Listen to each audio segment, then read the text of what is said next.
اب یہ رحمان اور رحیم میں کیا فرق ہے، یہ ہمیں دیکھنا چاہیے نا.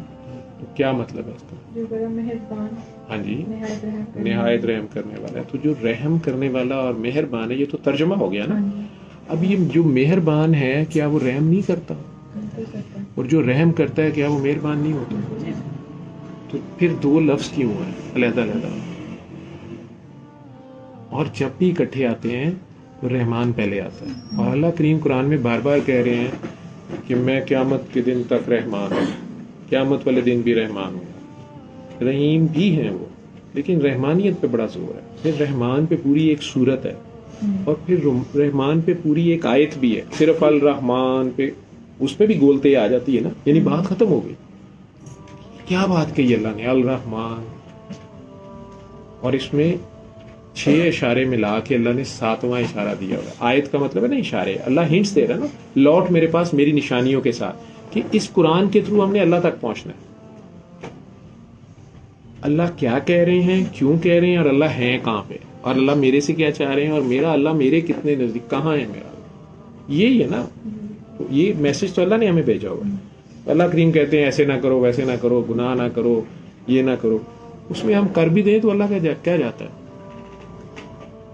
اللہ کا تو کچھ نہیں چاہتا. تو یا ہمارا جاتا ہے یا ہمارے ساتھیوں کا جاتا ہے، یا باقی مسلمانوں کا یا باقی انسانوں کا نقصان ہوتا ہے. ایسے ہی ہے یہ دنیا. میں کہہ رہا ہوں ایک جیل ہے، اس جیل میں بھی رہنے کے بہرحال کوئی قاعدے قوانین ہے، اصول ہے.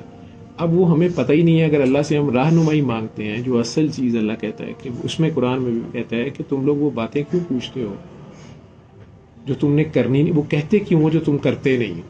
ہم منہ سے کچھ کہہ رہے ہوں اور کر کچھ رہے ہوں اس کے اپوزٹ. ٹھیک ہے، یہ بھی منافقت ہے. یا ہم یہ بھی اللہ کریم کہہ رہے ہیں کہ باتیں تم بڑی بڑی چاہتے ہو کہ غیب کی بات پتہ چل جائے. یہ رشتہ کر لیں، ہم یہ کام کر لیں، یعنی یہ ہوگا، یہ ٹھیک ہوگا. مطلب یہ بھی سارے کام ہمارے ہوتے ہیں. اللہ والے سے پوچھ رہے ہیں جا کے کہ اچھا حکومت کس کو دیں، اچھا بادشاہ کون سا ہوگا، ہم کس کو لگائیں کہ ہمارا یہ ہو. ایسے ہی ہے.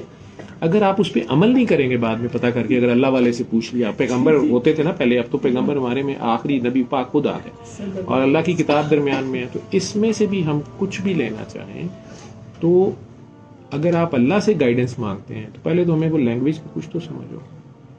ٹھیک ہے، اور پھر اگر آپ اس میں سے ضرور چاہتے ہیں تو پھر آپ اس پہ عمل کریں. یہ نہیں کہ بعد میں آپ اپنی دلیلیں رکھنا شروع کر دیں، اس میں تو بڑا نقصان ہے. اگر میں رشوت نہیں لوں گا تو میرے بچے باہر کی یونیورسٹی میں کیسے پڑھیں گے، اگر میں یہ نہیں کروں گا تو یہ کیسے ہوگا.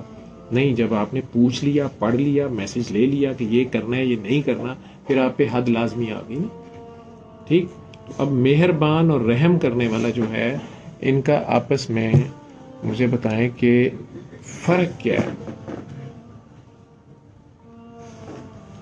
کہتے ہیں نا بہت مہربان اور رحم کرنے والا ہے. وہ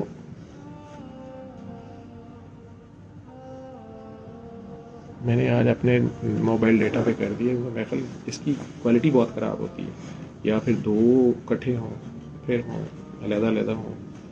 میں نے اپنے موبائل ڈیٹا بھی کر دیا، اسی کو بڑھا لیتے. خیر، تو رحمان اور رحیم میں فرق کیا ہے؟ وہ تو ترجمہ ہے نا مہربان اور رحم کرنے والا. فرق ہوگا نا کوئی مہربان اور رحم. کیا فرق ہے جو دو لفظ ہیں؟ جو ساری نعمتیں ہیں اس نے ہمارے اوپر کی، صبح اٹھنا یہ بھی اللہ تعالیٰ کی ساری نعمتیں ہیں. جی ماشاءاللہ. اور پھر اس کے بعد جو بھی ہم گناہ کرتے ہیں، اگر ہم سے کوئی ہو گیا، ہم اللہ تعالیٰ سے معافی مانگتے ہیں تو وہ رحم کرنے والا ہے، وہ بخشنے والا ہے. تو پھر وہ ہمیں رحیم بھی ہے، وہ پھر معاف بھی کر دیتا ہے. چلو یہ بھی ایک مطلب ہے. کچھ سوچا ہے نا آج آپ نے؟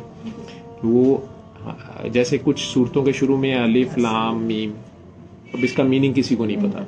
یا اللہ صرف اپنے خاص بندوں کو بتاتا ہے، وہ بھی اس لیے نہیں بتاتا کہ وہ دوسروں کو بتا دیں. اگر کوئی کام ہو، کوئی ڈیوٹی ہو، کوئی ان سے کام لینا. الف لام را، نون ہے نا، قاف جو جیسے تختی بھی کہتے ہیں قرآن کی. ٹھیک ہے، عین ہا میم. ٹھیک ہے.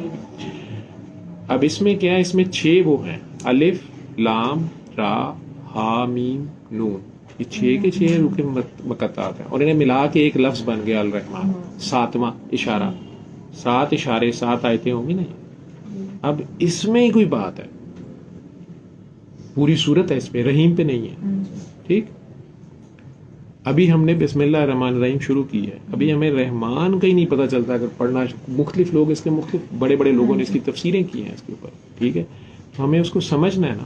اور جتنا اس کو جیسے سمجھو گے وہ آپ کے لیے ویسا بن جائے گا. ٹھیک. پھر رحیم آ گیا. پھر آگے یہ کہتا ہے الحمدللہ رب العالمین، ساری تعریفیں اللہ کی، دو جہانوں کے مالک یا سارے جہانوں کا جو رب ہے، جو سب کو پالنے والا ہے، جو سب کو رن کر رہا ہے، اس کا شکر ادا کرنا ہے. ٹھیک ہے. یہ اس کی تعریفیں، اسی کی حمد بیان کرنی ہے، تعریف بیان کرنی ہے. تو ویسے وہ تو خود قرآن کریم میں آگے جا کے نبی کریم کی تعریفیں کر رہا ہے کہ آپ ملک عظیم کی بلندیوں کے لیے ہیں، بلندیوں پہ دیکھا ہے میں نے آپ کو. اللہ ان کی تعریفیں کر رہے ہیں. ویسے شروع میں کہتے ہیں صرف میری تعریفیں، یہ تو خیر آگے کا سبق ہو گیا. تو شروع میں الرحمن الرحیم، تو پھر الرحمن الرحیم آ گیا، پھر اسی پہ زور ہے. تو کوئی بات کہہ رہے ہوں گے نا جو ریپیٹ کر رہے ہیں اللہ میاں بار بار. ٹھیک ہے. اس کو اگر ایک رکوع بھی روز کا کرو گی نا، ترجمے سے ایک سائڈ سے شروع ہو جاؤ، وہ بھی اگر آپ نے سیکھنا ہے. ویسے وہ خود سمجھائے گا، جب وہ خود پڑھائے گا، وہ خود مطلب بتائے گا. مخلوق خدا سے پیار کرو.